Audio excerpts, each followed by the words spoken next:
Hey, what's up you guys? Bloody Jacob here to bring you my weekly review. Hey, what's up you guys? Bloody Jacob here, meeting my icon, Catherine Isabel here.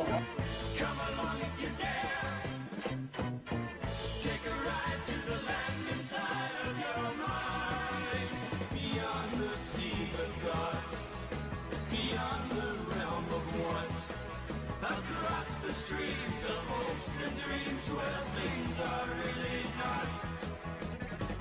Come along if you can. Come along if you dare. Have a good one.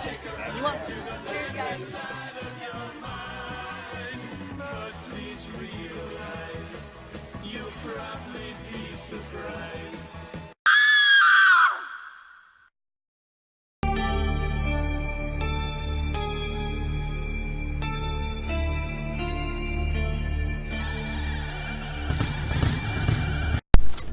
Hey, what's up you guys? Bloody Jacob here to bring you my review of this week's episode of The Walking Dead on AMC, which was episode 10 of season 8 called The Lost and the Plunderers.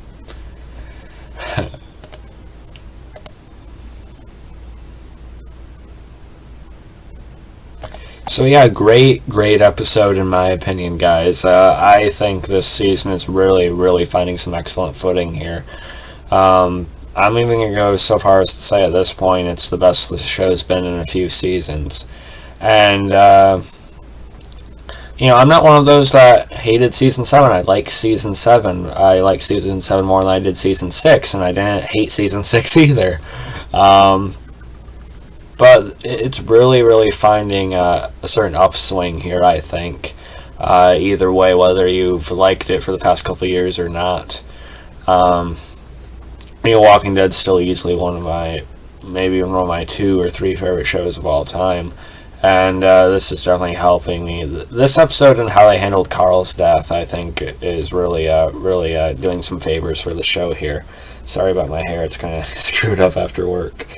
I know a lot of people are still mixed on the Carl thing, but we see the aftermath of that in this one. Of course, it's pretty well done in my opinion, with Michonne and Rick just sort of standing and sitting there in silence after they've buried him, and I thought that was nice as well. And Michonne sort of lashing out with the walkers and trying to put out a random little structure in Alexandria that Carl used to climb on top of and stuff like that with the extinguishers.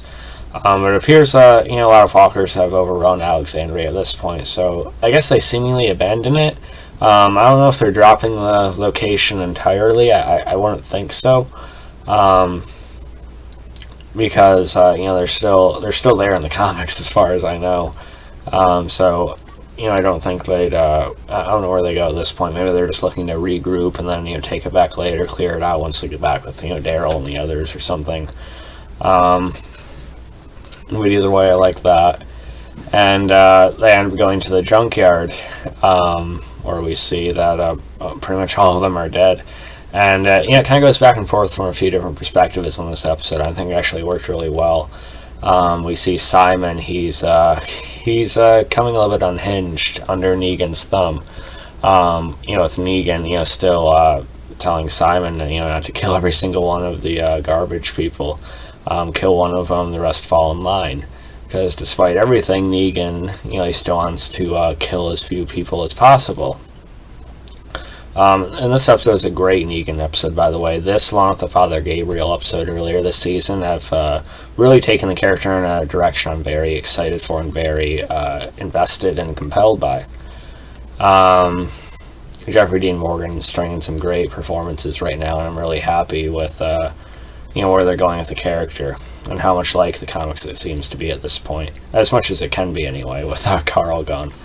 But Simon, he's I think what a lot of people are talking about now is Simon worse than Negan, and I think he definitely is, because he just wants to wipe them out and punish them. He wants to wipe the plate clean. He wants to wipe out not just the garbage people at Alexandria, obviously, and then the hilltop, and he hopes that what do I suddenly forget his name, but he hopes the kingdom's been dealt with as well. And he disobeys Negan's orders here. He ends up taking the garbage people's weapons after they come to some form of agreement, and mows him down anyway, firing squad style, leaving only Jadis alive. And Rick and Michonne come across Jadis later, and she's kind of dropped the facade she had. She's talking normally, and she tries to explain what they were representing here, what they were. And it was interesting because in the conversation with Jadis and Simon, are they connected to the helicopter? You wouldn't think the garbage people would have anything to do with the helicopter, but there's some things that kind of points to that. So I guess we'll see about that maybe. But I actually like Jadis in this episode. This is definitely her best so far, and she's kind of a wild card at this point. She wants Rick to help her, but he doesn't. I do think Rick was kind of justified in sort of leaving her. He didn't directly kill her; he shot over her head, but he just kind of wanted to just be done with her. And it's understandable after how many times she screwed him over back and forth. But I thought it was actually a pretty good and smart moment for Jadis, with the grinder thing, with leading all the walkers into it, and pretty well acted. The actress did a nice job for sure. So she's definitely become more of a fleshed out and real character on the show at this point. And then we had some stuff with Enid and Aaron in this episode as well, and it was probably the weakest part of it. Just really wasn't too interesting to me. I mean, Cindy or whatever is taken over after her relative was killed.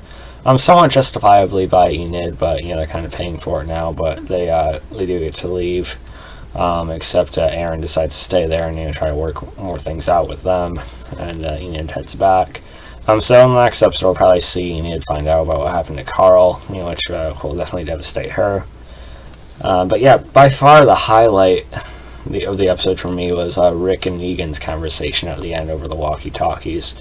Really well acted on both parts, but especially Rick. Andrew Lincoln acted the hell out of himself in the last episode with what happened to Carl.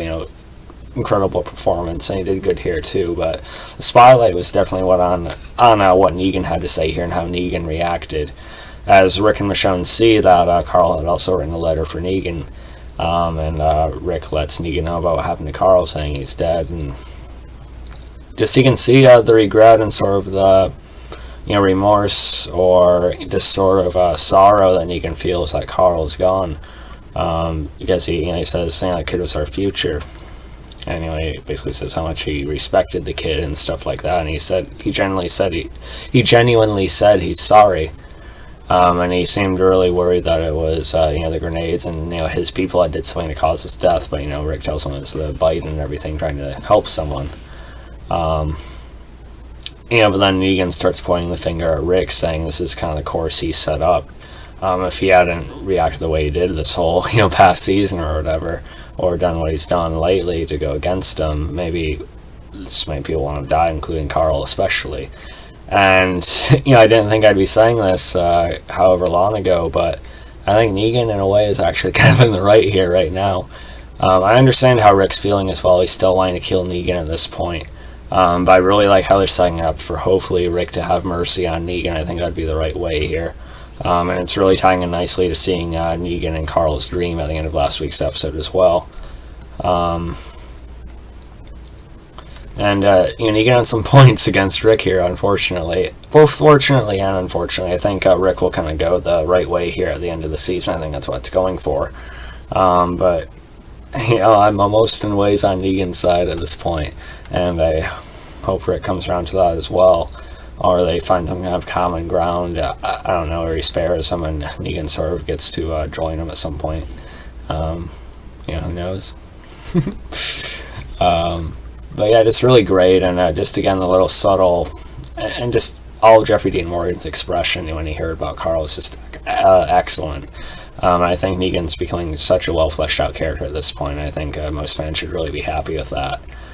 He's definitely becoming one of my favorite characters. I mean, my favorite characters on the show, it's between Rick and Shane for number one. Then after that, it's probably Michonne. And then I'd have to go with, honestly, probably Negan. Negan, the Governor, Merle, or something like that. But yeah, just really well-rounded already, and I really hope they keep going this way. But yeah, so I'm also eager for Negan to find out what Simon did to the junkyard. It should be interesting when they confront each other, and Negan, hopefully puts him down or something. That should be good. But yeah, I hope you guys enjoyed this episode as well. Let me know what you thought about it. If I had to rate it, I'm honestly really into The Walking Dead now. I think they're really doing some nice stuff. And I'm rating it about 9.4, 9.5 out of 10. I think it was that good. And I'm eager to see the rest of the season. So yeah, follow me on Facebook, Twitter, like, subscribe, and I'll catch you guys next time. Peace.